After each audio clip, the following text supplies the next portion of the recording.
All right. Good afternoon, everybody. Welcome to our corporate sponsorship webinar series hosted by Cosmo Sports and Entertainment. My name is Evan Colborn. I'm the Director of Business Development with Cosmo Sports and Entertainment. And here with me is Carrie Kaplan, President and founder of Cosmo Sports and Entertainment. So welcome, everybody, to part 7 of our sponsorship webinar series. This series is brought to you by Central Counties Tourism and Sport Durham. So very special thanks to both those groups for putting this webinar series on and for allowing us to host it with you. So for any of those people that have sat in on one of our first 6 episodes, welcome back. If this is your first time, we'll just go through a couple housekeeping items before we get started. So there is a bit of a delay on the broadcast. So if you have any questions, please submit those as we go. If you submit it at the end, we may not get to it when our live broadcast actually wraps up here.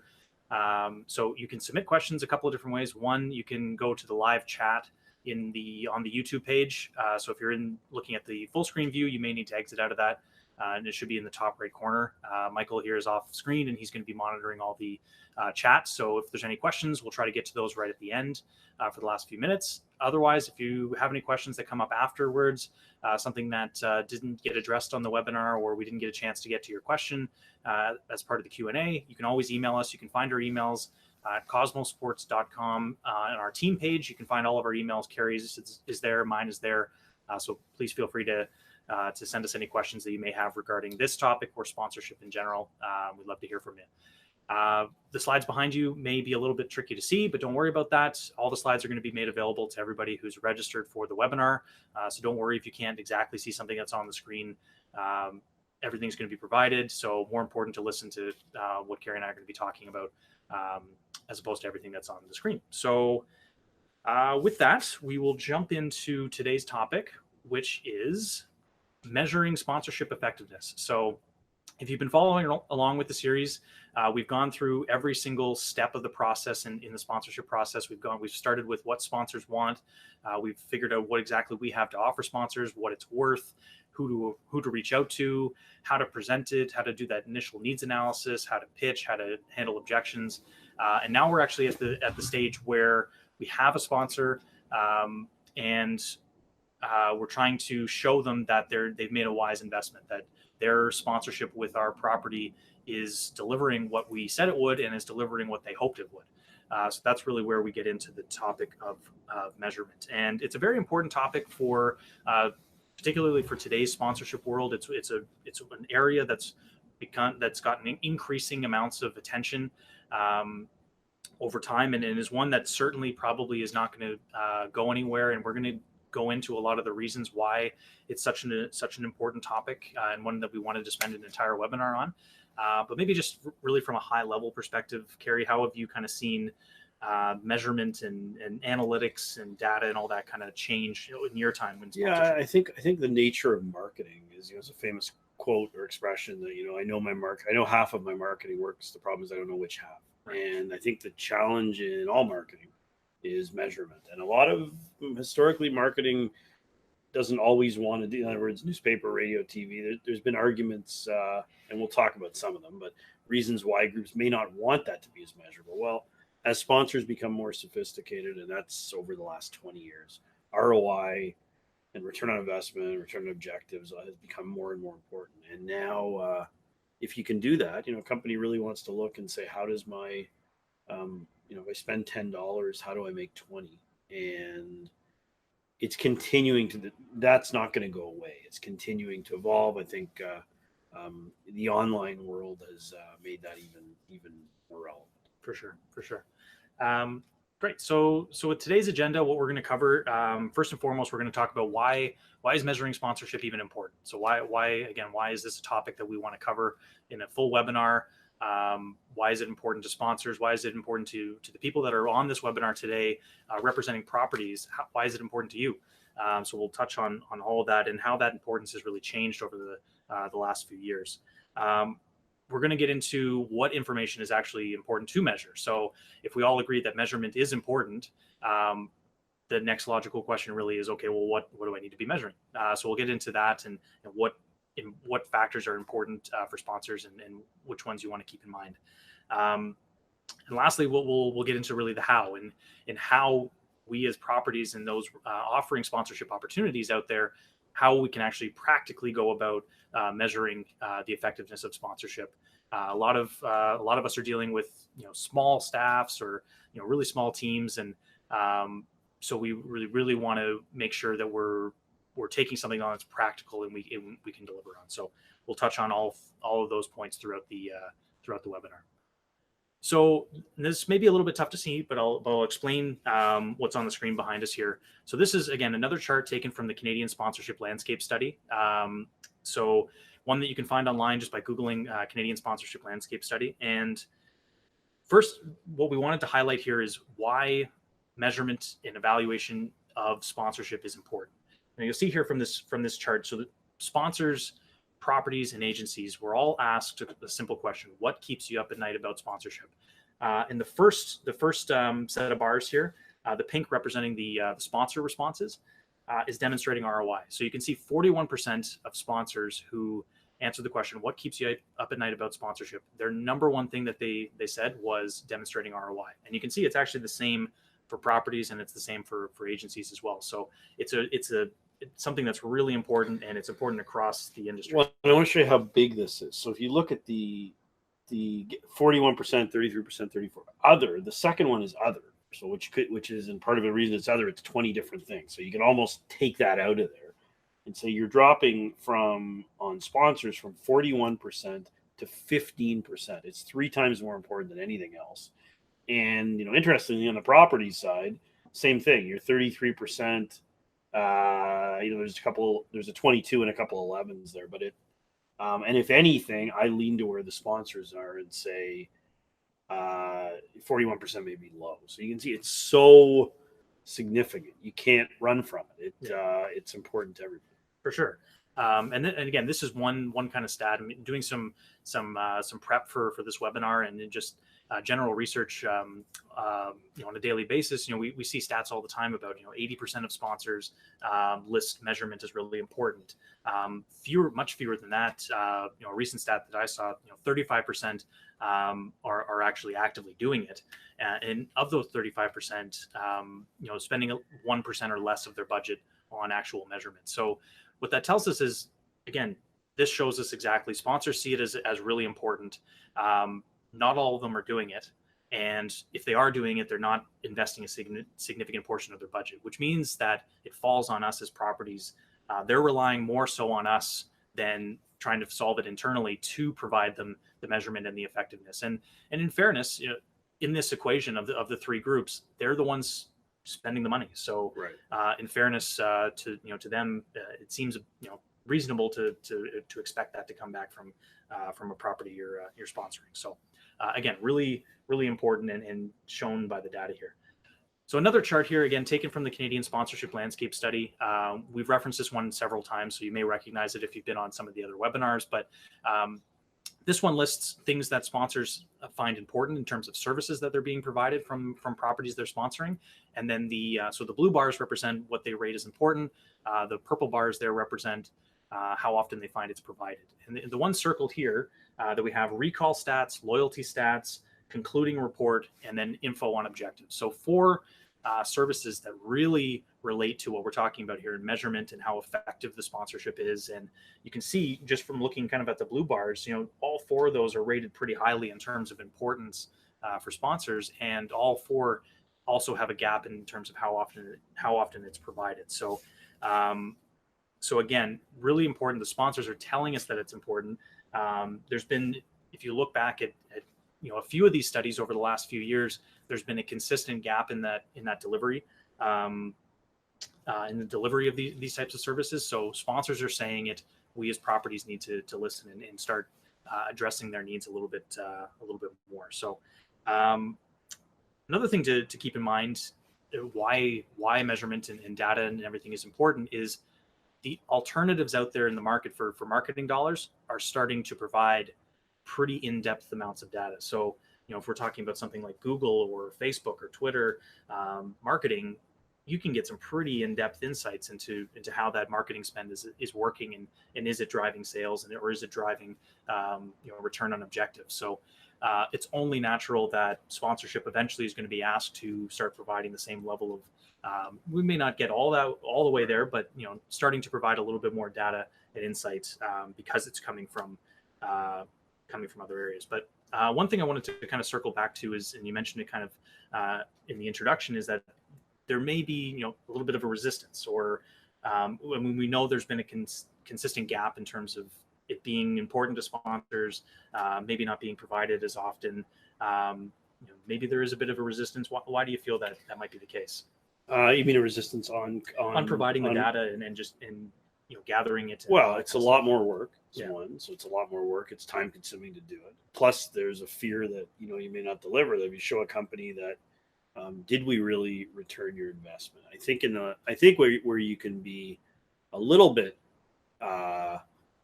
secure in that. I think when Tim Hortons is saying we want to sponsor something and we need ROI, it don't necessarily mean that a person standing at the game needed to buy a coffee that day. They're saying it's a broader ROI. So I think if you're running a good event or a good property, you can really deliver an ROI in different ways. So, but yeah, people are afraid of it. It's I guess it keeps up at night. They're afraid that they can't clearly show it or demonstrate it, and it takes work to do it. Yeah, I think that's a good point in the sense that with some of this stuff, if you do take the time and dive into the data and really quantify it, you may be disappointed in that really short term window. Right. If you're looking at it, somebody may not buy a coffee tomorrow because of that sponsorship, but so you have to keep in mind that evaluating the return on investment or the return on objective of a sponsorship is still an art and a science. Right. But somebody watching a Sidney Crosby commercial where he's at a Timbits hockey game and they get a good feeling of that, and then they buy Tim Hortons for the rest of their life on when they go to get coffee 2 or 3 days a week. So that's a return on investment too, is what it's saying. That's not sponsorship, but it's the concept of that.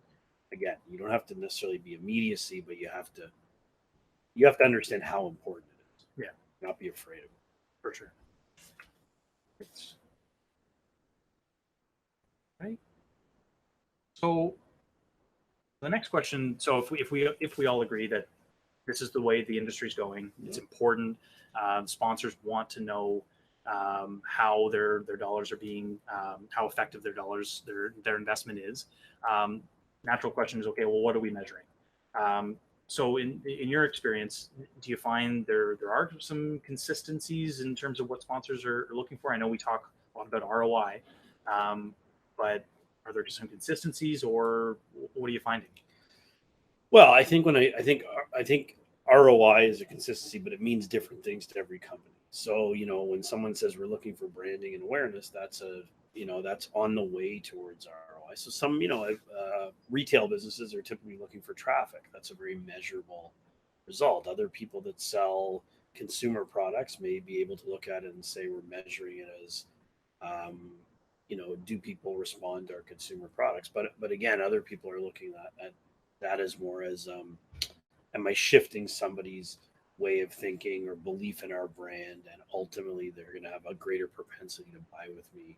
You can see a Mr. Sub board sign. I always say one good example is Mr. Sub has rink board advertising, for instance, in a lot of places, and you can think in Canada, you can think, well, why would they do that? Is it an ROI based? It seems more like a branding base. A good example is you're driving on the 401 to Cornwall or Belleville, and there's a sign ahead of you, and it says Mr. Sub or Dr. Sub, and you may not have a real passion for Mr. Sub, but something draws you to go to a familiar brand or something, and a big part of that may have been some of the sponsorship engagements and advertising in places where you were in a good mood and all that. So again, it's ROI in a greater context. Right. And do you find it changes a little bit? If you're dealing with some of the people on the webinar might be dealing with much more local businesses versus a large corporation or something like that. Yeah, local businesses oftentimes, if it's retail, again, looking for traffic or looking for a new customer. If it's the local investors group, they're maybe looking for people to sign up locally, whereas the larger brands, again, are oftentimes looking for again, a longer run on the ROI. Right. So yeah, it really does differ business to business in terms of what they're looking to measure and what their objectives are. Yes, it can probably all roll up into ROI, but ROI is going to mean something different to every company. So like we have here on the slide, it's going to be different from sponsor to sponsor. It's going to differ category to category. Even the same assets, a rink board might have a tremendously different ROI to a car dealership as it would to Gatorade. So it's really different across the board. We always find it's really helpful for us as people representing properties to try to establish some of that stuff up front. So some organizations or sponsors that you're talking to may be really familiar with it, and they may have some metrics that they measure on a regular basis for their marketing. You want to know that up front. You want to try to uncover that in a needs analysis meeting, or at least at the proposal stage, to figure out, okay, what is going to make this a success for you. Other companies, in particularly if this is one of their first kind of forays into sponsorship, or they haven't necessarily done sponsorship or categorized it at that, they may not know exactly what they need to measure, and it's on us to be the experts and really say, give them our best option that we can give them. If awareness is a goal, this is how we can best measure awareness, or this is how we're going to measure awareness. So you can see here again another chart taken from the sponsorship landscape study. Some really common objectives that are mentioned by sponsors: engagement, brand building, awareness. These are all tend to be buzzwords that we hear about with sponsorship, but again, we always have to ask the question: to what end? It's engagement to eventually lead to some sort of ROI. It may be over years, but here's how we're going to measure engagement in the short term. So another chart here taken here, a little bit more short-term, granular, that you can look at and try to evaluate. So this was a chart asking what types of objectives are coming from activations at different events. So the first one here is a product trial. So that's a really immediate objective. I'm sponsoring this event because I want to get people to try my product. And next, brand building, a little bit longer term, engagement, a little bit longer term. Lead generation could be very tangible. How many leads did I actually gather? Did I capture the names and contact information of some people while I was at this event?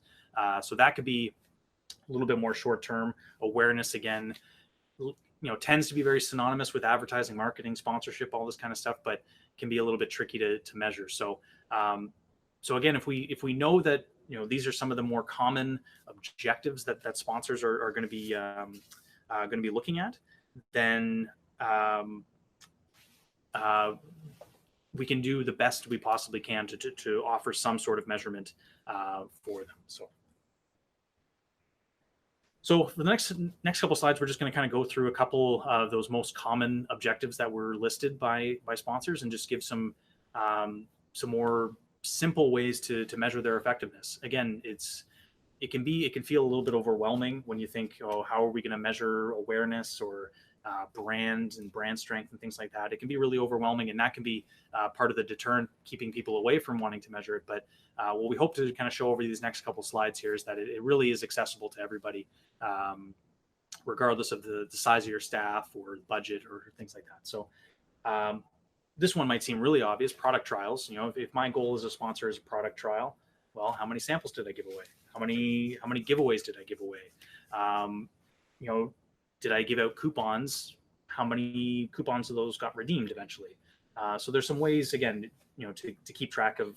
I would even say a product trial, which is a big part. I mean, it's very important. Costco, it's a big part of their business. You go into any Costco, you'll see product sampling all over the place, and things like farmers markets and festivals are very big on that, and fairs. I think if you're a company that believes in your product, there's nothing better than having some people try it. I think on the measurement of product trials, I think a lot of brands don't do as good a job as they could.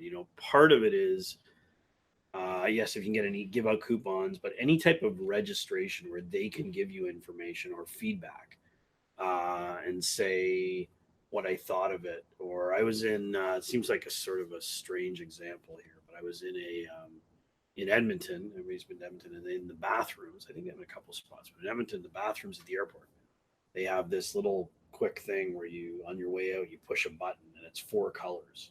It's green, yellow, orange, red. That's it. There's no questions, and then there's 4 different sort of smiles on it. Well, it's a really good feedback. They probably get a huge amount of results.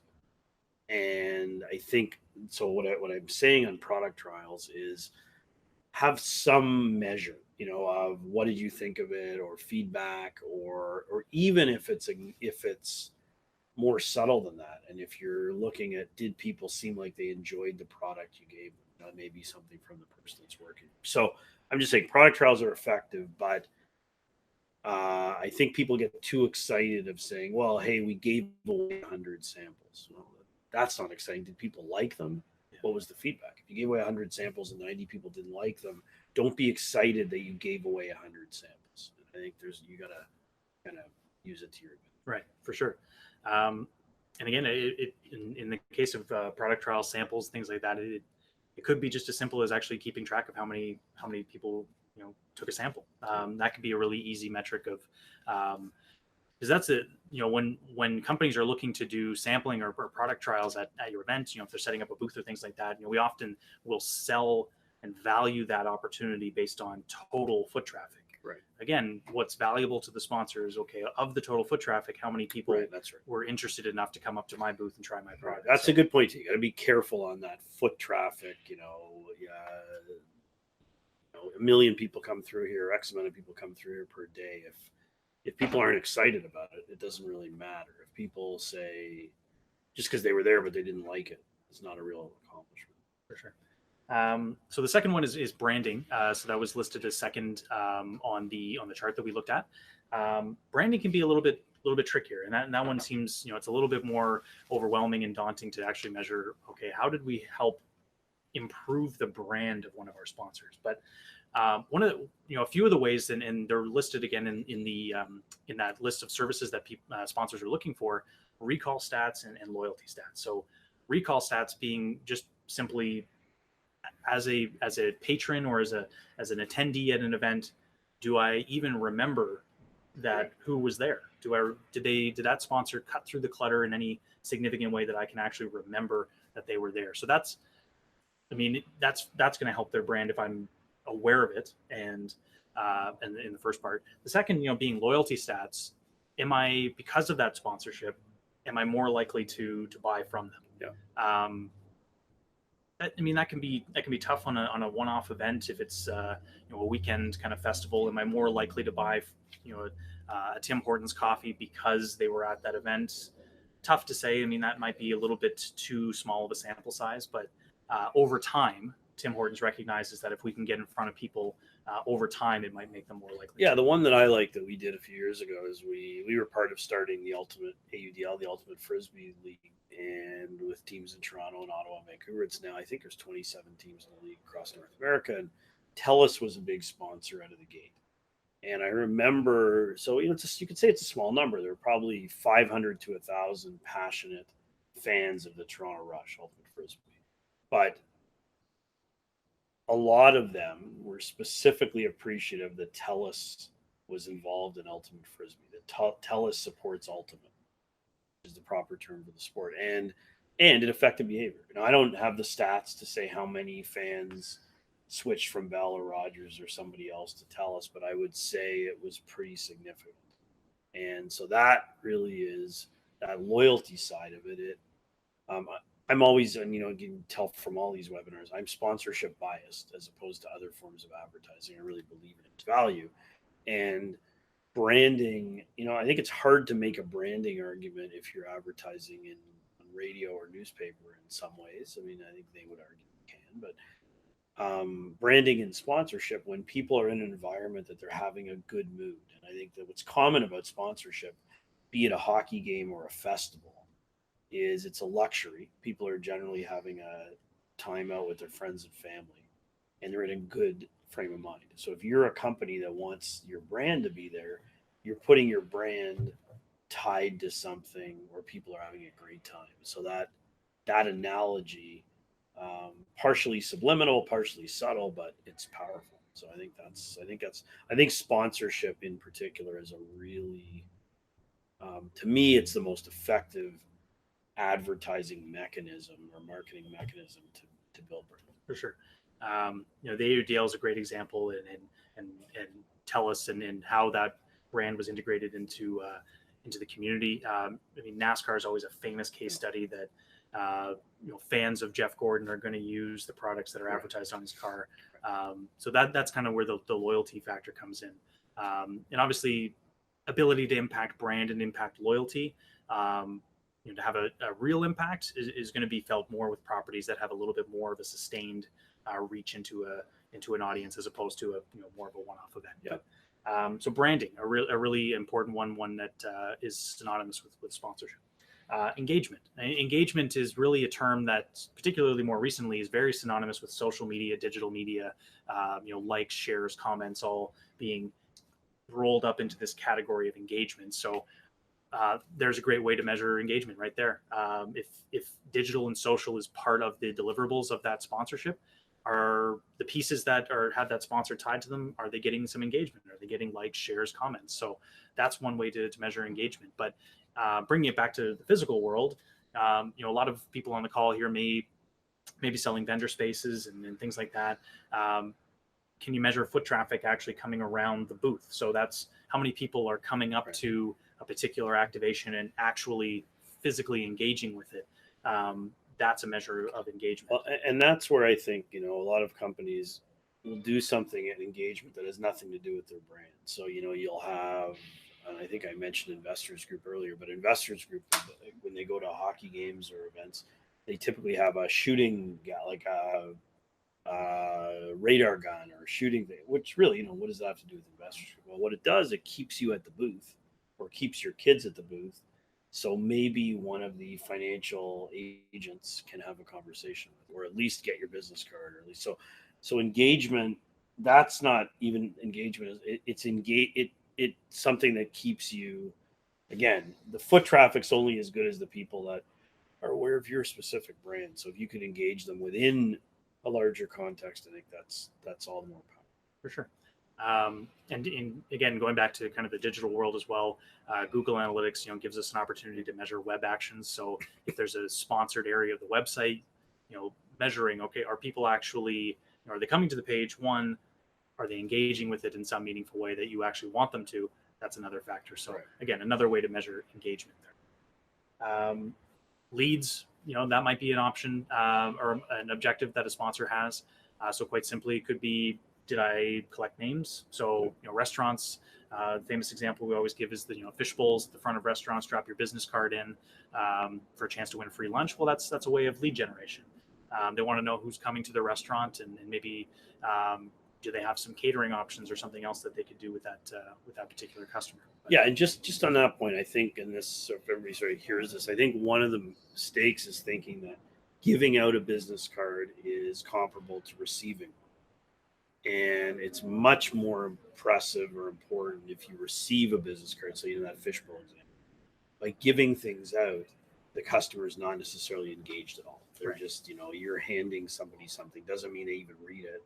I always think, go to the closest garbage can to where your booth is, and you might see a lot of your flyers. And I think so. Just on that leads, that's really important. So I think, if you're doing some form of engagement or you're doing activation, the people should understand that that's the priority, not giving materials out that may not be meaningful to the person getting. For sure. Purchase interest is another measure of that. So in some businesses, it may not make sense necessarily to gather people's information, but it may make sense to try to measure, because of the sponsorship, or do you have any intent to purchase it? Right. So that typically can be measured through surveys where you're going to tie that in with your recall stats and your loyalty stats. But do you have any intent on purchasing this product because of that sponsorship? That might be another way of measuring leads. Awareness, typically measured more so by impressions and foot traffic, and more the standard stats that tend to get measured. Still very important stuff, but still very high level in terms of an ROI perspective. Not necessarily showing that someone's trending towards being a customer because they saw a sign or were at an event. So important to keep track of, but not necessarily the be all and end all. And it's also important to keep in mind when sponsors are doing, promotions and activations for awareness, it may be brand awareness, it may also be product awareness. So Tim Hortons comes out with a new product, they may want to make sure that people are aware that this new product exists. So it's not always just brand awareness and that goes into this. It's really, are people aware of the product? So that's another thing to keep in mind. But again, keeping in the social media, digital media type of area, hashtags and things like that can indicate whether somebody's aware of that sponsor and aware of their affiliation with your event or your property. So, particularly for some of the smaller businesses, local businesses, sales might be the ultimate objective. We're spending $100 on this event this weekend because we want to make 200. So that might be as straightforward as you need to measure it. And in that case, it could be things like coupon redemptions, promo codes, the where did you hear about us, overall sales trends. So in the absence of any of those other things, you can look at overall sales trends. On a normal Tuesday, we sell X. After the Tuesday after this event, we sold Y. There's an increase. We're going to attribute that to the sponsorship we did on the weekend. So again, it may not be the exact science that people are looking for, but there's a way to show some indication that it's working. And the promo codes is really powerful. So I'll give you an example. So I listen to Sirius XM or Sirius Radio sometimes, and there's a company called Boll and Branch. They advertise for sheets, cotton linen sheets. So I've heard them on the hockey channel, and it says they say 25% or $50 discount, promo code hockey. Then I hear them on the golf channel, the exact same ad, promo code golf. I've heard them on the CNN channel. It says promo code news. And what's powerful about that, now these are different, even though it's on Sirius XM, they're totally different businesses. I always think, it's a very simple thing, but they're probably doing 100 of those. And because you get a discount, it's a significant discount, it's a $50 savings, you're going to mention the promo code. So they can really measure it. So if they say, well, we got 200 people bought on promo code news and 4 people bought on promo code hockey, well, they're probably going to re-up on the news channel and do less on the hockey channel. And so that's a very tangible way to measure it. I think promo codes they're simple. They're sometimes a little manual. You can do them online, but you could even do it. You could, that manual trigger or online trigger where you've got something that you can really look, it's really measurable. Like there's an example of something that from radio that's so hard to measure that becomes really measurable. And I think in sponsorship context, there's lots of ways to insert promo codes. Yeah, couponing obviously is a direct, but someone may wait a month to buy it, or they may not use the coupon, or I'm a really big fan of promo codes when they're used properly. For sure. I know we always talk about the where did you hear about us as well, how there being maybe some flaws in that method as well that we should make people aware of. Just the studies kind of show that if you have one of those, where did you hear about us, the whichever answer appears first is going to win. Right. Most people kind of just click through it and select. So it can be a method of measuring, but would caution people against relying on that solely. Yeah, I like it. And just to your point, I like it when it's not a multiple choice. So where did you hear about us? If you either ask the question verbally or it's just a fill in the blank, then you force people to say the real answer. Yeah. So now, a lot of people won't fill it in. And if you say, you say online, where did you hear about us? And it's a required field. You have to put something. So then you'll get online radio. There's ways to do it. I think, again, the feedback's important. What you don't want to do is restrict sales by asking too many questions, and someone was going to go ahead and buy it, but they now have to answer a survey. But something like that's very simple and can be a one-word answer. Oftentimes, I think it's more effective when it's not a multiple choice. Yeah. So we agree that measurement's important. We can then identify a little bit of what we want to measure, how. We've talked a little bit about it already, but surveys can still be a really effective way to gather some of this information. Of course, there's going to be some flaws with surveys, but again, keeping with that theme of we're trying to we're trying to measure it as best we can. It may not be exact. You can't always trust self-reported data when people are reporting it themselves. So, but it can still be a great way. And Google Forms, free way, online, it pulls all the data into a spreadsheet for you. It can be a really great tool. SurveyMonkey, another one that's commonly used for doing surveys. But again, one that we really encourage people to try to utilize. So a few things just to keep in mind with surveys, and if you are going to use them to try to help with sponsorship measurement, is first is the timing of that survey. So sometimes it won't make sense to survey ahead of time. Sometimes just in the moment, you don't want to interrupt necessarily the experience to gather someone's feedback. So sometimes it's better to do it as a post survey, but really keep in mind, okay, when's the optimal time that we want to try to get this information. So something like recall stats doesn't make sense to do it while they're at the event, because of course, they're much more likely to remember it. You're going to get skewed data. So you want to do that shortly there afterwards. So keep that in mind. Second is the length. So as your example in the in the washrooms in the airport in Edmonton, very simple. Took 1 second. There's only 4 options. That doesn't really take too much out of my doesn't take too much time out of my life. Sure, I'll provide it. So if it's a really long survey, it's obviously you're going to get less and less people that are interested in doing it unless they're really passionate about your property and want to help you. In which case you're going to get skewed data anyways. So so you want to make it really short, easy for people to respond to. And incentives. You may need some sort of incentive to get people to actually do it. So if it's super short and it's just one of 4 options, you may not actually need an incentive. But even if it's a 5-minute survey or a 5-question survey, you may need to offer some sort of incentive to get people to actually fill out the survey and everything. So just some things to keep in mind with surveys. You can offer some, again, we've talked about incentives, but raffles or auctions, chances to win, things like that are ways to increase the likelihood that someone will provide their data. So that's kind of really the low tech option that's out there for accessible to everyone. Google Forms is free, so it's accessible to everybody out there.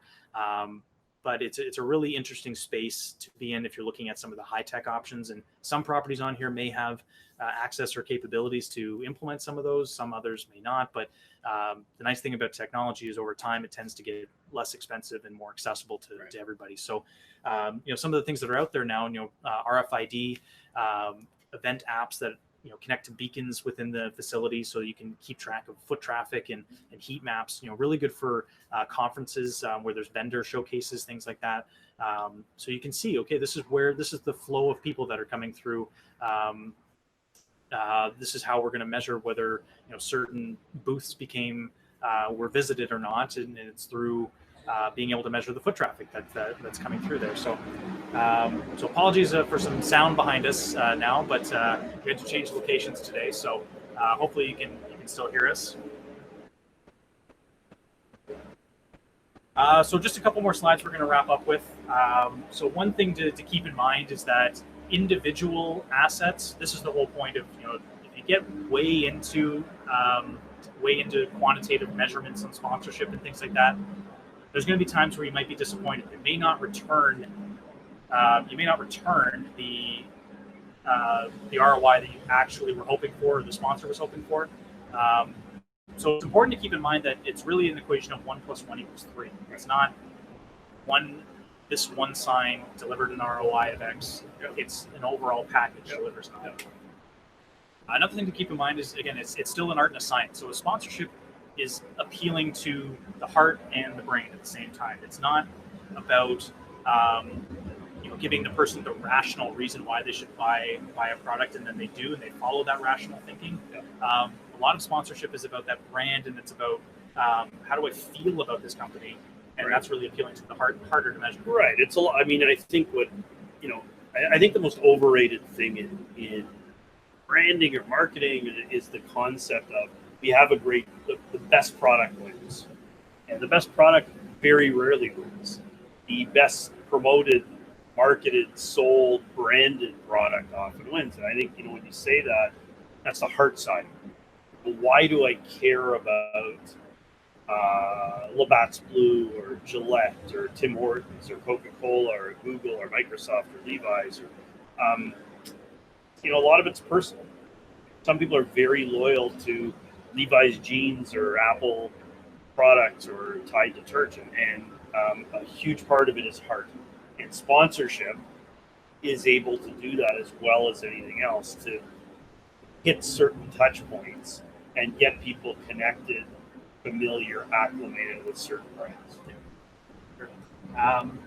And in terms of delivering that ROI, again, going back to some of our earlier webinars, we talked a lot about what are the factors that lead someone to sponsor a particular property. And we know that bias, again, is still a really important factor in determining someone's decision to sponsor it. And it's what it comes down to is those intangibles. What's my relationship like with the person that's selling me the sponsorship? What's my relationship with the organization? And as a property, one thing to keep in mind too is the concept of underselling and over delivering. So if you're going into it and through your needs analysis, you've determined, okay, these are the factors that we're going to measure. This is what would be deemed a success.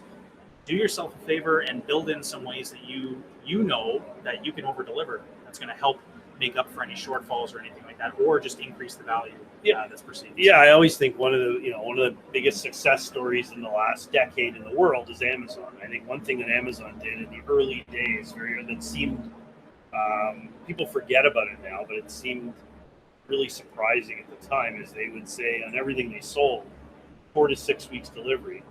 The average delivery time was about 1 or 2 days. Right. That's a way over delivery. It almost seemed sort of ridiculous because they're saying 4 to 6 weeks and you get it the next day. But it's a great case of people were so excited. Now, if Amazon would have said 1 day delivery, you get it in 2 days. The funny thing about that, people would complain. Say, well, they're promoting single day delivery and I ordered on a Monday and didn't get it till Wednesday. So there's a real subtlety there about it, just as you said, to under promise and over deliver. General is a really good thing to do. Yeah. Great. So conclusions. So one, the desire for data is not going anywhere. It's only going to become increased. The pressure on properties and people selling sponsorship to prove their ROI, provide the data. So it's not going anywhere. We have to get used to it. So let's deal with it as best we can. Secondly, as we know from the stats reported from sponsors, it's consistently rated as important and consistently under-delivered. So what that tells me is that there's a huge opportunity for a property to really help themselves differentiate themselves, help themselves stand out, and really over-deliver to a sponsor because they're not expecting it. They want it, but they're not expecting it. It's a great point, and I would say embrace ROI.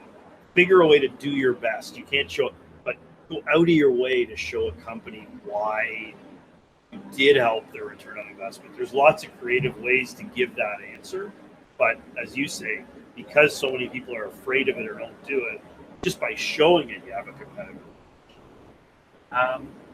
Lastly, if you are providing some data to your sponsors, you're providing that concluding report at the end of a sponsorship or at the end of a season or something like that.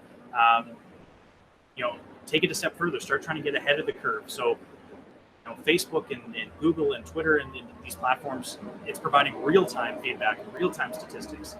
I don't think sponsorship is necessarily going to get to that point where you can provide real-time feedback and statistics, but how can we make it a little bit more timely so that it's not, I wrote a check to you for a sponsorship at the beginning of the season, I get a report at the end of the season, and now I see that, okay, maybe it didn't work out as well as I thought. So checkpoints along the way, feedback, every couple of months or something like that, just something so it's a little bit more real-time and regular.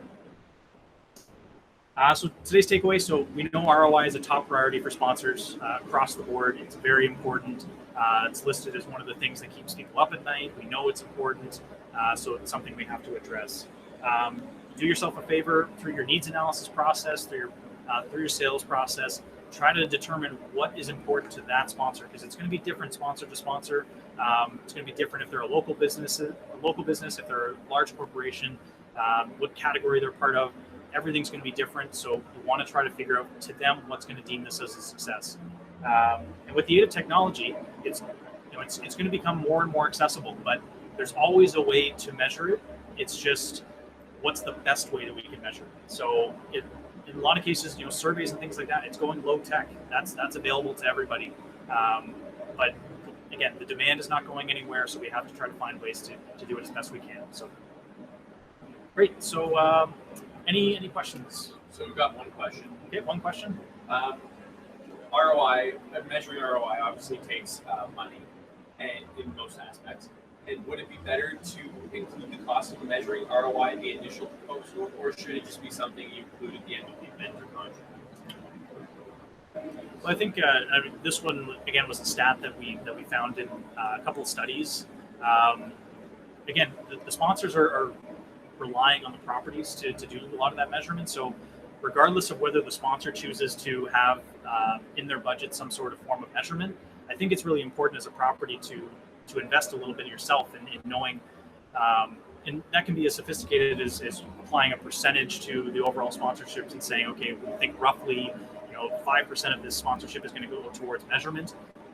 But just in general, know that, okay, we need to invest time, we need to invest resources in measuring it. So, yeah. But what I would also say is build it in. I don't think saying to a company, hey, your sponsorship is $3,000 and there's another $500 for ROI measurement. I don't think people are going to appreciate that. I think if that's what you conclude, charge $3,500 for the sponsorship. Yeah. I think as opposed to, I think it's something that should be part of the deal. It's not something that a sponsor should have to opt in or opt out. Yeah. Great. All right. Well, thank you very much, everybody. We appreciate it. Apologize if the sound was a little bit off today, but thanks very much for everybody for joining us. We're going to be back again in 2 weeks for episode 8, where we're going to get into the renewal process of sponsorship. So we've really gone through the full cycle, and now we're at the stage where we feel like we've delivered for our sponsor, and we want to try to renew them for hopefully multiple years going forward. So with that, again, very special thanks to Central Counties Tourism and Sport Durham for putting on this webinar series, and we'll see everybody in 2 weeks.